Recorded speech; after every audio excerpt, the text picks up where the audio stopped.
In this problem on the topic of gravitation, we have a 58 kilogram woman in an elevator, and we want to know the reading on a spring scale upon which she stands when she is moving upward with a constant speed of 5 meters per second, and then downward with a constant speed of 5 meters per second, and then upward with an acceleration of 0.23 g, a downward acceleration of 0.23 g, and finally in free fall. Now we'll consider the free body diagram for the woman in the elevator. Fn is the upward force the spring scale exerts, which provides a normal force, and we can use Newton's second law for the vertical direction with up as positive.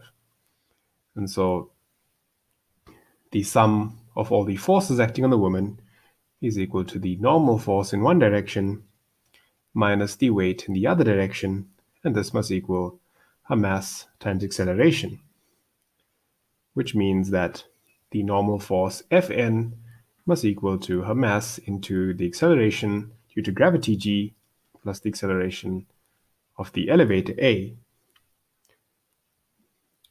So for A and B, for constant speed motion in a straight line, the acceleration is 0. And so the normal force must equal her weight. And so Fn is simply m times g, which is the mass of the woman, 58 kg, times the acceleration due to gravity, 9.8 meters per square second. And so this gives us the reading on the spring scale to be 568 newtons.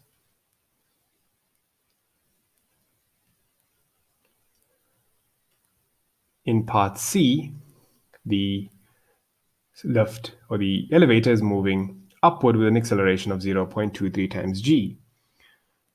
So the reading on the scale Fn is equal to 1.23 times mg, since here A is equal to positive 0.23 g.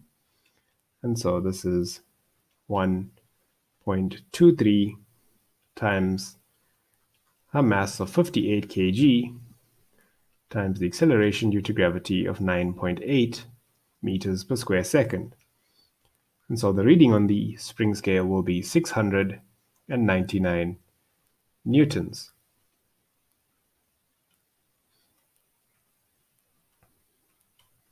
For part D, the elevator is now moving downward with an acceleration of 0.23 g. So A is minus 0.23 g, and the reading on the spring scale Fn is 1 minus 0.23, which is 0.77 mg.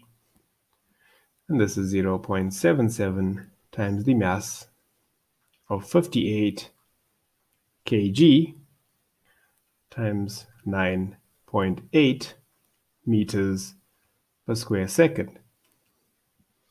This gives us the reading on the scale to be 440 newtons. And lastly, for part E, if the woman is in free fall, then A is equal to minus g. So if A is equal to minus g, we can see that the reading on the scale Fn will simply be equal to 0.